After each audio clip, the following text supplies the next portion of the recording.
आज कैबिनेट में डॉक्टर मोहन यादव जी की अध्यक्षता में जो कैबिनेट संपन्न हुई उसमें सबसे पहले देश के सम्मान के लिए 140 करोड़ लोगों के सम्मान के लिए जिस प्रकार देश के प्रधानमंत्री, रक्षा मंत्री के मार्गदर्शन में देश की सेनाओं ने सिंदूर अभियान के माध्यम से पाकिस्तान के आतंकवादी अड्डों को तहस नहस किया है, उसके लिए प्रधानमंत्री, गृह मंत्री, रक्षा मंत्री देश की तीनों सेनाओं का अभिनंदन किया है। और कल प्रधानमंत्री जी के उद्बोधन के बाद एक बात बहुत स्पष्ट हो गई है कि यह स्थगित है। अगर पाकिस्तान फिर से हरकत करेगा तो हमारी सेना तैयार है और इसलिए सभी ने माननीय प्रधानमंत्री जी का अभिनंदन किया है। प्रदेश में गेहूं उपार्जन का काम 5 मई को सभी 3,475 केंद्रों पर समाप्त हो गया है और लगभग इस अवधि में 9 लाख किसानों ने फसल विक्रय का कुल पंजीकरण करने के बाद 77.74 लाख मैट्रिक टन गेहूं का उपार्जन किया गया। इसका भंडारण हो चुका है और बाकी भी जहां जहां निर्देश दिए गए कहीं बाहर गेहूं हो तो उसका भंडारण करके वर्षा से कैसे हम गेहूं को बचा सके इसकी चिंता करें। इस पूरे उपार्जन के अंदर जो राशि खर्च हुई है वो 18,842 करोड़ का भुगतान किया गया है। बचा हुआ कुल 18 करोड़ का भुगतान है, वो भी हम जल्दी कर देंगे।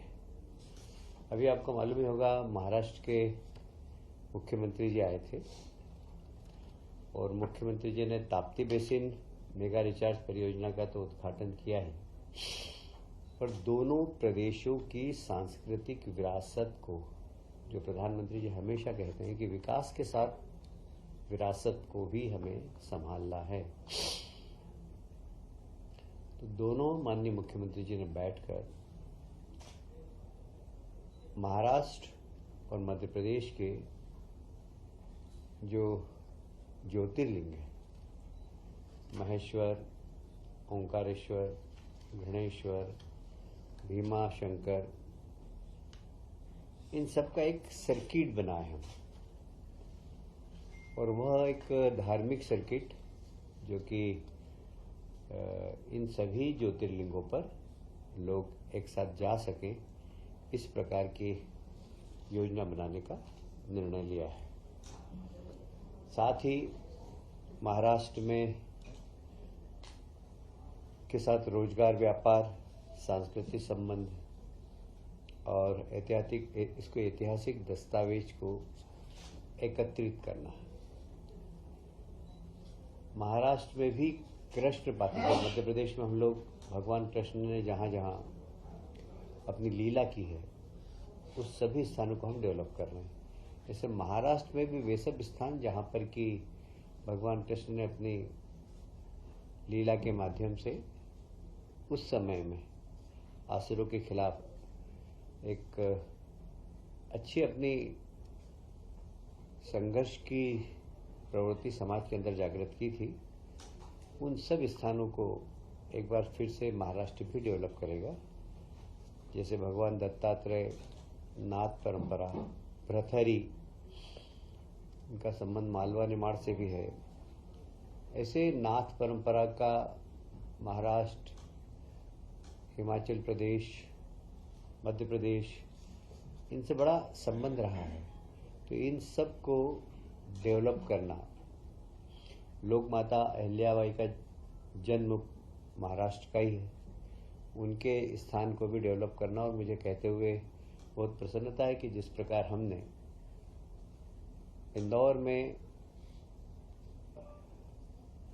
मां साहब के 300 वर्ष पूरे होने पर कैबिनेट करने का निर्णय लिया है, उसी प्रकार महाराष्ट्र की सरकार भी पुणे के पास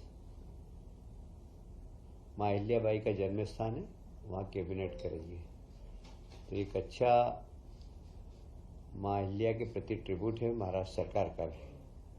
साथ ही आपको स्मरण होगा कि देवी अहिल्या माता ने उस समय रोजगार की चिंता की थी। उस समय महेश्वर की साड़ी बुनकर, हस्तकरघा, इसको प्रमोशन किया था। तो हमारी सरकार और महाराष्ट्र की सरकार भी इस दिशा में जहां आवश्यकता होगी तो संयुक्त रूप से भी काम करेगी। ऐसे ही महाराष्ट्र के जो वीर हैं, बाजीराव पेशवा, होलकर शिंदे, ये सब इनका हमारा और इनका काफ़ी संबंध रहा है। तात्या टोपे, रानी लक्ष्मीबाई, अप्पाजी भोसले, ये सब महान लोगों के ऐतिहासिक दस्तावेज को हम संकलन करेंगे और उसको डिजिटाइजेशन करेंगे। मोडी लिपि जो करीब करीब आजकल लोग पढ़ने वाले बहुत, इंदौर में तो मेरा ख्याल है 2-4 ही बचे हैं मोडी लिपि को पढ़ने वाले और समझने वाले। इसकी लिपि को सुरक्षित करना और इसके भी विद्यार्थी तैयार करना, इस दिशा में भी हम काम करेंगे। माता अहिल्या देवी के पूरे जीवन पर सांस्कृतिक, धार्मिक, प्रशासनिक जो योगदान है उनका, उसके ऊपर नृत्य नाटिका, film, light and sound projection, mapping इत्यादि का काम महाराष्ट्र सरकार भी करेगी और हम भी करेंगे।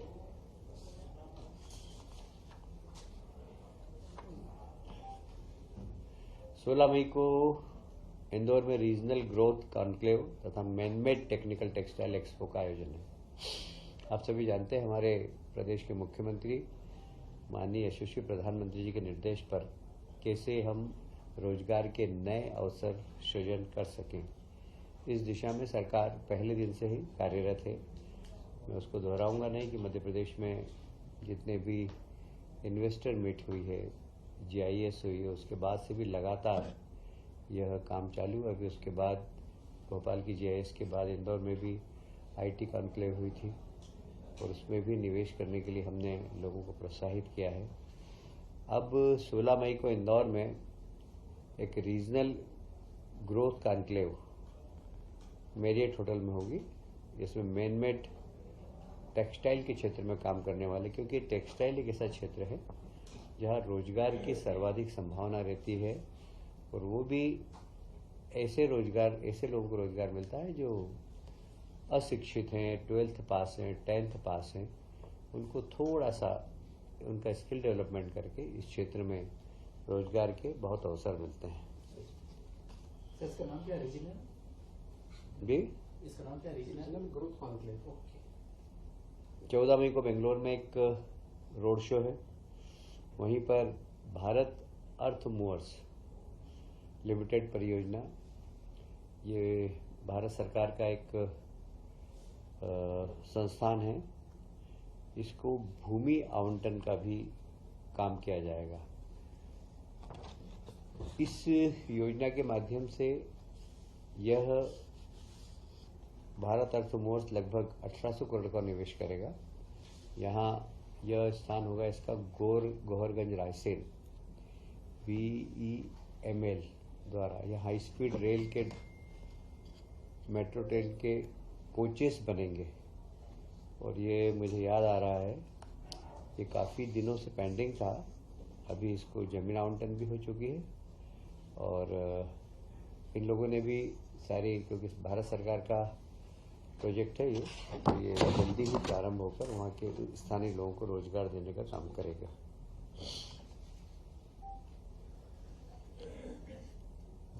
बीस मई को इंदौर में, जैसे मैंने कहा कि हम लोग कैबिनेट की मीटिंग कर रहे हैं राजवाड़े पर, क्योंकि एक ऐतिहासिक स्थल है मध्य प्रदेश का, मालवा का राजवाड़ा। वहाँ पर हम विजन 2047 इसके ऊपर भी मंत्रिमंडल के सामने इसका प्रस्तुतिकरण होगा और लगभग ये 3-4 घंटे का प्रस्तुतिकरण है, जिसमें माननीय मंत्रीगण अपनी सलाह देंगे। तो ये 20 तारीख को इंदौर में संपन्न होने वाला है। खेलो इंडिया यूथ गेम 2025 में मध्य प्रदेश का बहुत शानदार प्रदर्शन रहा है। 4 से 15 मई खेलो इंडिया गेम्स, जिसमें मध्य प्रदेश ने 9 स्वर्ण और 5 रजत पदक, 10 कांस्य पदक जीतकर देश में 6ठा स्थान प्राप्त किया है। मुझे कहते हुए प्रसन्नता है कि पिछले 10 वर्षों में खेलों के क्षेत्र में मध्य प्रदेश ने काफ़ी प्रगति की। बड़ी मुश्किल से पहले हमारा 20वां 25वां स्थान रहता था। अब हमारे यहाँ के प्रदेश के खिलाड़ियों को हमने जब इंफ्रास्ट्रक्चर दिया, खेल विभाग ने बजट बढ़ाया, उसके बाद से खिलाड़ियों के खेलने के स्तर में भी बहुत परिवर्तन आया है। और इसीलिए आप देख रहे हैं कि इस बार 9 स्वर्ण पदक, 5 रजत और 10 कांस्य पदक जीतकर मध्य प्रदेश 6वें स्थान पर पहुंच गया है। आप सभी जानते हैं कि जो छत्तीसगढ़ हाथियों के कारण वहाँ के किसान बहुत परेशान हैं, पर एक कॉरिडोर है जिसमें हमारे भी 2-3 जिलों में हाथी आ जाते हैं। हमने उन हाथियों से किसानों की और वहाँ के जनजीवन को बचाने के लिए एक 47 करोड़ की बड़ी महत्वाकांक्षी योजना प्रारंभ की है, जिससे कि जंगली हाथियों की सुरक्षा भी हो, जंगली हाथियों के कंट्रोल के लिए वहाँ पर किस प्रकार उन गांवों को प्रशिक्षित करें, जैसे कि हाथी घुस जाए तो फिर उनको फटाके फोड़कर उनका मार्ग परिवर्तित करना, ये सब प्रशिक्षण देना, ये सब काम भी होगा इसमें।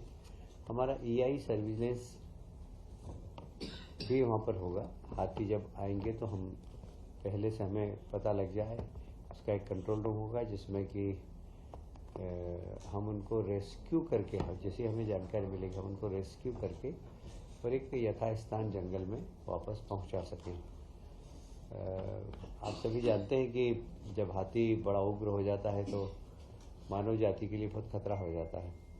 तो उग्र भी नहीं हो, इसके लिए बहुत ज़रूरी है कि वहाँ के ग्रामीणों को प्रशिक्षण देना कि जानवर को उत्तेजित नहीं करना, ये बहुत ज़्यादा ज़रूरी होता है। नहीं तो जब गांव में घुसता है तो अज्ञानतावश वो उत्तेजित कर देते हैं और उत्तेजित जानवर फिर बहुत नुकसान पहुंचा देता है। और इसलिए वहाँ के लोगों को प्रशिक्षण करना और वहाँ पर एक रैपिड एक्शन टीम तैयार करना, जहाँ जहाँ स्थान है उन सब स्थानों पर निगरानी रखना, उनकी ट्रैकिंग करना, पेट्रोलिंग, ये सब व्यवस्था की जाएगी। और इसमें लगभग 47 करोड़ रुपए का बजट का प्रावधान है।